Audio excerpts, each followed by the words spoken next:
Hey, what's up, everybody? Just out here tonight, and I thought about a secret place where secret societies like to meet. So, if you wander deep into the redwood forests of the Monte Rio in Northern California, past the twisting roads and the thick curtain of ancient trees, you'll eventually reach a secluded, heavily guarded property known as the Bohemian Grove. It doesn't look like much from the outside, just miles of dense forest and tall iron gates, but inside, it's one of the most secretive private retreats in the world.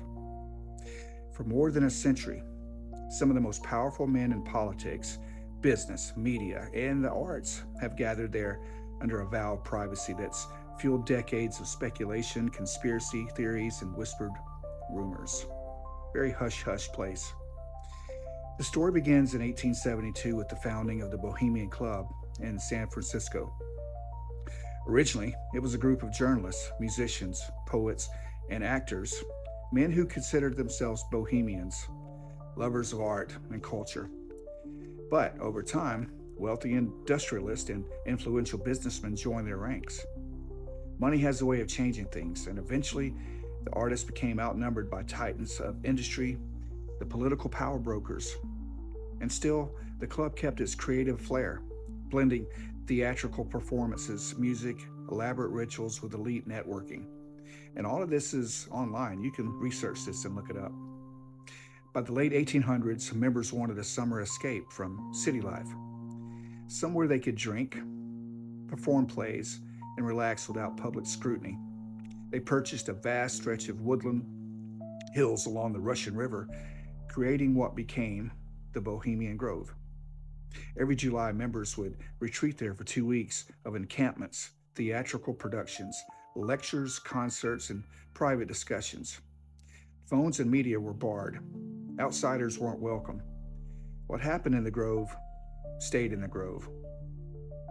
But it's not just the exclusivity that draws attention, it's the symbolism and the rituals that have sparked the most curiosity out of all.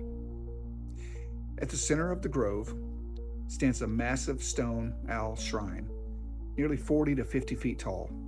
The owl, a symbol of the club, says represents wisdom. It looms over a small lake and an open air stage.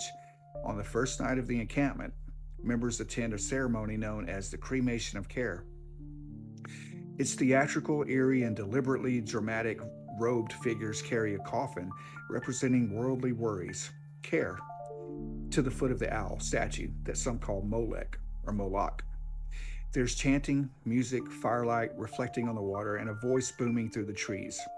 The coffin is placed onto a small boat and set aflame, symbolically freeing attendees from guilt and responsibility so they can enjoy their retreat. Very odd.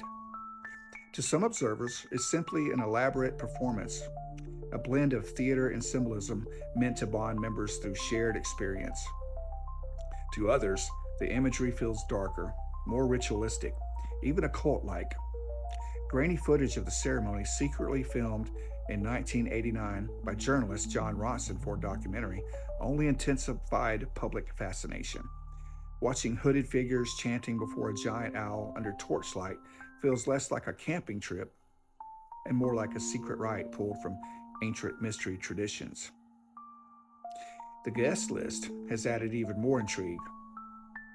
So, over the decades, US presidents like Richard Nixon, Ronald Reagan, Herbert Hoover, they have all reportedly attended before or during their time in office.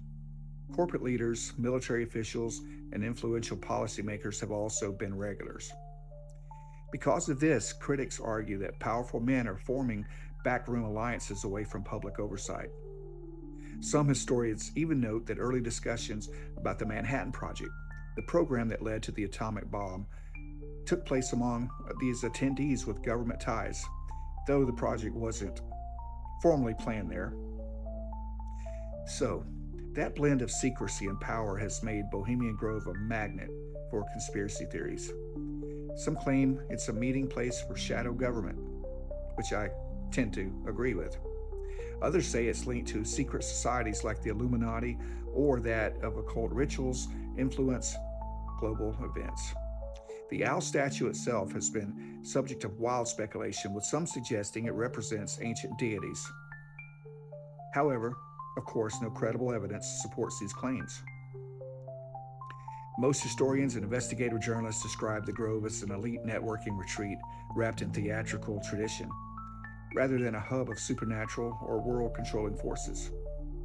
But no one really knows what goes on there. Still, the atmosphere is undeniably strange. Imagine walking beneath the towering redwoods at night while distant music echoes through the trees. Lanterns flicker along the wooded paths. Laughter drifts from private campsites with names like Mandalay and Hillbillies. Elaborate stage productions rival professional theater. World class orchestras perform under the open sky. It's summer camp for the ultra powerful, equal parts frat house revelry, old world pageantry, and high level networking. And yet the Grove remains off limits to women as full members, a policy that sparked legal challenges and criticism for decades. Protesters have gathered outside its gates, arguing that institutions influencing global decisions shouldn't operate behind closed doors. And I definitely agree with that. Journalists have tried to infiltrate it. Activists have demanded transparency, but the club's commitments to privacy has held firm. In the end, Bohemian Grove sits at the crossroads of fact and myth. On one side, it's a private men's club retreat filled with art, theater, and powerful people enjoying anonymity. On the other side, it's a symbol of elite secrecy that naturally invites suspicion in an age demanding transparency. The truth probably isn't as supernatural as the wildest theories suggest, but it's mysterious enough to keep people wondering what conversations echo throughout those redwood forests when the gates are closed and the world is kept outside. And maybe that's the real power of the Bohemian Grove. Not that it controls the world, but that nobody who isn't invited will ever truly know what happens beneath the owl's shadow. All right, guys, thanks for tuning in. You know what to do. Hit that like button, hit that share button, hit that follow button, and share with your friends. All right, later. And until next time, the hunt continues.